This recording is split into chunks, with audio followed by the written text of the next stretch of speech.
मैंने पुरानी लोकसभाओं को भी देखा है महोदया। मैं 14वीं लोकसभा के में था सदस्य, और आसन पर स्वर्गीय सोमनाथ चटर्जी जी बैठते थे। बहुत भाषण दे रही थी अभी महुआ मोइत्रा जी। इनकी नेता उस समय एक अकेले मेंबर थी लोकसभा में, अकेले सदस्य थी, और तत्कालीन अध्यक्ष विधानसभा के सोमनाथ चटर्जी, स्वर्गीय सोमनाथ चटर्जी साहब ने उनको बोलने का मौका नहीं दिया। वो रोती रही और रो के आके बैठ गई। अभी भाषण दे रहे। और विपक्ष के नेता थे उसमें अडवाणी जी उसमें विपक्ष के नेता थे। अडवाणी जी ने कभी अविश्वास प्रस्ताव नहीं लाया। उस समय इनकी नेता ममता जी एनडीए की अंग थी, एनडीए में बैठती थी, तो बात बात इधर उधर करते रहती हैं सब सुविधा के अनुसार। तो इसलिए इनका जो है, इनका वो है, तो इनका देख लीजिए। अब आप सदन की खर्चा पर मान लीजिए, आप जब सदन चलता है, सदन बैठिए ना, आपको बता देंगे। आपका अभी हासिल बता चुके हैं कि आपका इलाज हो चुका है, डॉक्टर बीमारी पकड़ लिया आपका, इनका बीमारी पकड़ ली है, इनको अभी दवा दिया जाएगा, हाई एंटीबायोटिक। महोदया, इस सदन पर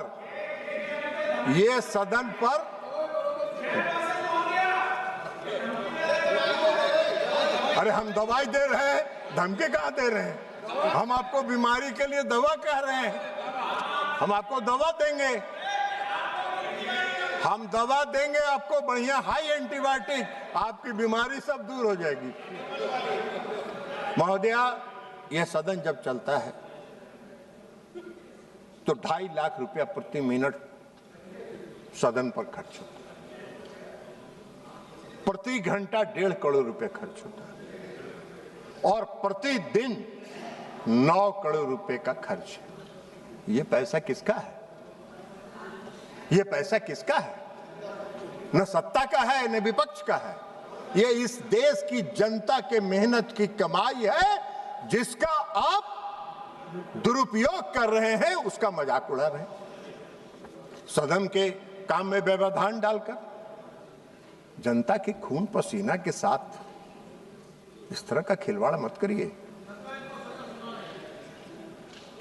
10 वर्षों में 2014 से 2024 तक 10 वर्षों में लगभग 3,300 करोड़ रुपए का अपव्यय इनके कारनामों के कारण देश की जनता का हुआ है। 3,300 करोड़। ये जब पैसा बचता तो किसके हक में जाता? देश की जनता के हक में जाता। देश की जनता के हक में चर्चा होती, देश की जनता के हक में कानून बनता, नियम बनता। लेकिन खैर, अब इनका यही आचरण है। अब ये कांग्रेस पार्टी मूल रूप से दबाव में सबों से इन लोगों ने दस्तखत करा लिया, और करा लिया तो ये कोई नया चीज नहीं है, ये एक नया बात नहीं है कांग्रेस पार्टी के लिए। कांग्रेस पार्टी को और अभी के जो विरोधी दल के नेता हैं, उनमें लोकतंत्र विरोध और संविधान विरोध उनकी विरासत में उनको मिला है, उनके विरासत में उनको मिला है। ये इतिहास रहा है आजादी के बाद से आज तक।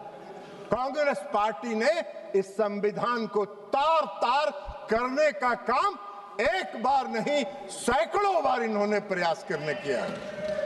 संविधान का किताब लेके घूमते थे, इस सदन में भी संविधान का किताब लेके आते थे, और रोज सुबह से शाम तक संविधान की धज्जियां उड़ाने का काम करते हैं, संविधान के रक्षक विरोध। और यह कांग्रेस पार्टी को विरासत में मिला है।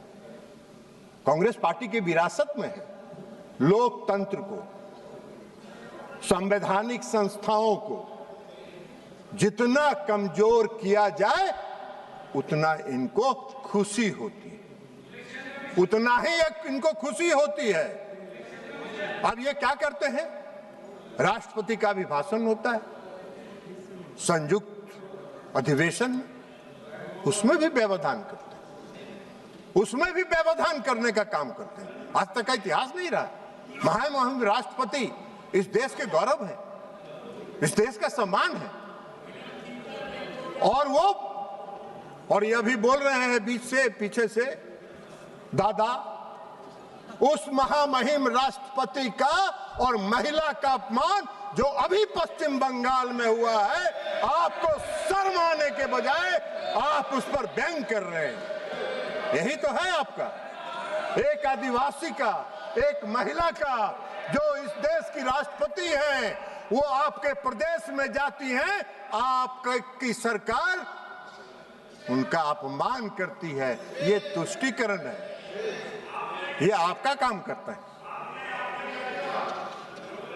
और इनका क्या है, दोनों का, इन दोनों में क्या है कि एक मीठा बोलती हैं, थोड़ा थोड़ा मीठा बोलती हैं, जैसे आज किरण रिजिजू को भी मीठा बोल रही थी, किरण रिजिजू ने भी उनको कहा था, और एक कटु बोलते हैं।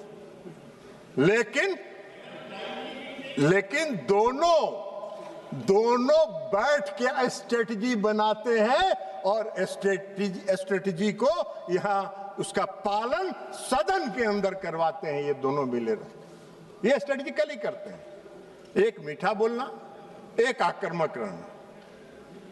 संसद को राजनीतिक नाटक का मंच बनने नहीं दिया जा सकता है, राजनीतिक मंच नहीं बन सकता है। यह भारत की जनता को इससे पीड़ा होती है जब आप सदन को राजनीतिक नाटक का मंच बना देते हैं। और कोई खास राहुल गांधी जी की बात तो मत करिए। राहुल गांधी जी का तो जितना चर्चा करिएगा उतना ही कम है। और जो उनको विरासत में मिला है नेहरू गांधी परिवार का, उसी विरासत को आगे बढ़ा रहे हैं। उनको लगता है कि जितना लोकतंत्र को हम कमजोर करने का प्रयास करेंगे उतना ही हमको लाभ होगा। लाभ नहीं होता है, सिकुड़ते जा रहे हैं और आगे भी सिकुड़ते जाइएगा, आप चिंता नहीं करिए। इनका काम है, जितनी संस्थाएं हैं, संवैधानिक संस्थाएं हैं, उनकी विश्वसनीयता पर सवाल खड़ा, उनकी विश्वसनीयता पर सवाल खड़ा। अब ये निर्वाचन आयोग इस देश की संवैधानिक संस्था है, उनके ऊपर, निर्वाचन आयोग पर चुनाव कराने की जिम्मेवारी है। आप बार बार उसकी आलोचना करते हैं, ईवीएम मशीन पर आप सवाल उठाते हैं, इस सदन में उठाते रहे। क्यों भाई? जब आप कर्नाटक में जीत जाइए तो ईवीएम मशीन सही है, जब आप पश्चिम बंगाल में जीत जाइए तो ईवीएम सही है, जब तेलंगाना में जीत जाइए तो ईवीएम सही है, और जब महाराष्ट्र में हार जाइए तो ईवीएम गलत है, हरियाणा में हार जाइए तो ईवीएम गलत है। ऐसा कहीं चला है आज तक? लेकिन इसके माध्यम से चुनाव आयोग की विश्वसनीयता पर सवाल उठाते हैं, और चुनाव आयोग की विश्वसनीयता पर इस देश की जनता को भरोसा है। आप लाख प्रयास कर लीजिए, कोई असर नहीं होगा। आज देश की जनता को मालूम है कि हम बूथ पर जाते हैं और 3 मिनट के अंदर वोट देके चले आते हैं। यह है चुनाव आयोग की विश्वसनीयता पर जनता का भरोसा और जनता का विश्वास। तो इसलिए आपके कोई फर्क नहीं पड़ता। अब स्पेशल इंटेंसिव रिवीजन चल रहा था, आप उस पर भी हल्ला कर रहे थे। बिहार में बहुत हल्ला कर लिए, इधर एगो मेंबर हल्ला कर रहे हैं, जिनकी बात हमने कहा कि उनके लिए हाई एंटीबायोटिक का इंतजाम है, 19 से 6 पर आ गए हैं। 6 पर आ चुके हैं, अब वो 6 से 0 पर जाने वाले हैं, इसकी चिंता नहीं करिए। तब हाँ, तो ये हल्ला कर रहे थे। क्या हल्ला कर रहे थे भाई? इस देश में जरा पूरे दुनिया को उठा के देख लीजिए। पूरे दुनिया में कौन सा ऐसा देश है जहां यह नियम हो कि जो मेरे देश का नागरिक नहीं है, जो उस देश का नागरिक नहीं है, उसको वहां देश वोट देने का अधिकार है? नहीं है। तो इस देश में कैसे होगा? और इस देश में 2003 के बाद जब आप लोगों ने घुसा लिया तो स्पेशल इंटेंसिव रिवीजन के माध्यम से घुसपैठियों को निकाल के बाहर करने का काम जब चुनाव आयोग ने शुरू किया तो आपको कुलकुली लग गई और आपको हल्ला करने लगा। क्या फर्क पड़ा उससे? कुछ नहीं पड़ा। आपने राफेल पर सवाल उठाया, राफेल पर सवाल उठाया जो इस देश की रक्षा प्रणाली को मजबूत करने का एक तरीका था।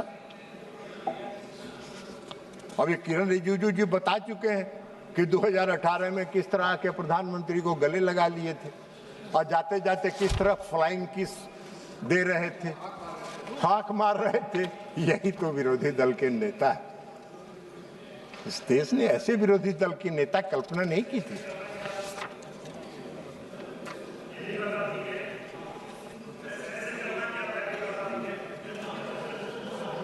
अब ये बता चुके हैं लोग, कई लोगों ने बताया है कि लोकसभा के अंदर भी और लोकसभा के बाहर भी कई सांसदों पर करते हैं। और छोड़ दीजिए, सांसदों पर तो जो करते हैं सो करते हैं।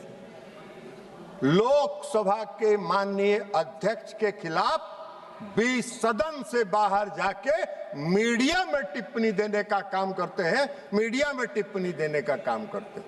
ये है इनका व्यवहार। प्रधानमंत्री का उपहास बनाते हैं। आपने कहा कि प्रधानमंत्री पनौती है। अरे विश्व कप में हार गया इंडिया तो उसके लिए प्रधानमंत्री जिम्मेवार हो गए। कौन सा विरोधी दल के नेता का दायित्व निभा रहे हैं आप? कौन से नेता का दायित्व में आ रहे हैं? जब विदेश जाते हैं देश की छवि को धूमिल करने का काम करते हैं। इस देश के प्रधानमंत्री ने पूरे विश्व में और पूरे दुनिया में भारत का मान सम्मान और स्वाभिमान बढ़ाने का काम किया और आप विदेशों में जाके देश की छवि को धूमिल करने का काम करते हैं। यही तो आपका धंधा है। इमरजेंसी लगाया इन्होंने। क्या था इमरजेंसी? क्या था इमरजेंसी?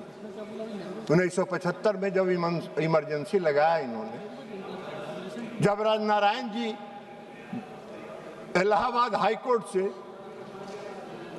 जीत गए इलेक्शन पिटीशन और जब सुप्रीम कोर्ट आ गई इंदिरा जी, सुप्रीम कोर्ट ने उसको डिसमिस कर दिया। तो जो डिसमिस करने वाले जज थे सुप्रीम कोर्ट के, उनको तो डिमोट किया ही, उनको सुपरसीड किया ही, देश में इमरजेंसी लगा दी।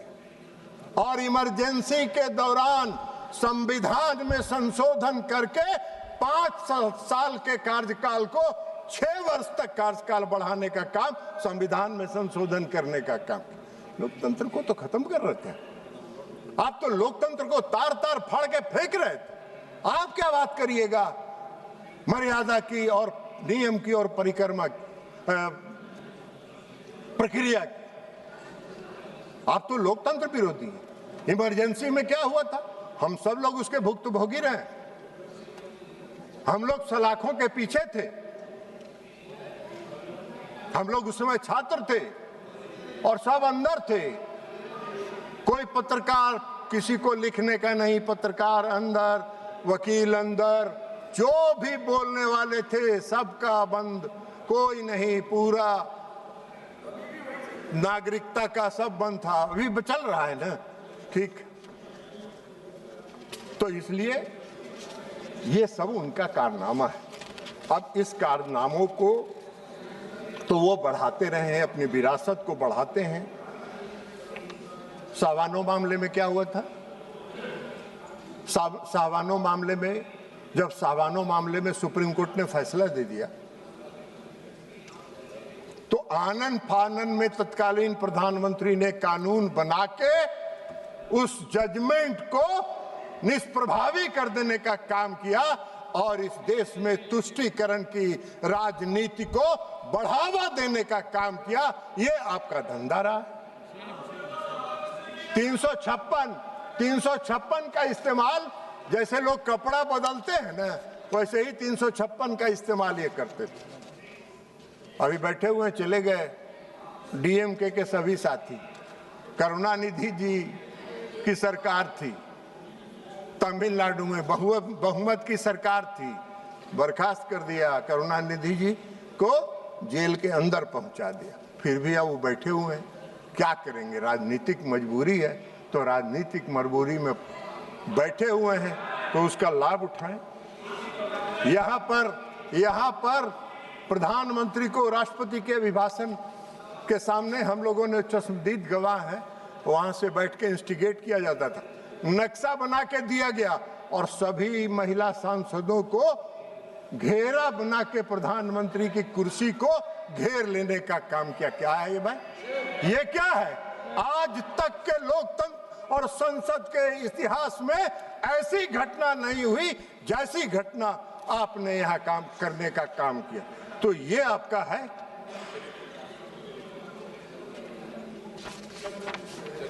तो इसलिए, लेकिन आपका ये चरित्र है, आपको यही विरासत में मिला है और आपका है नहीं कुछ।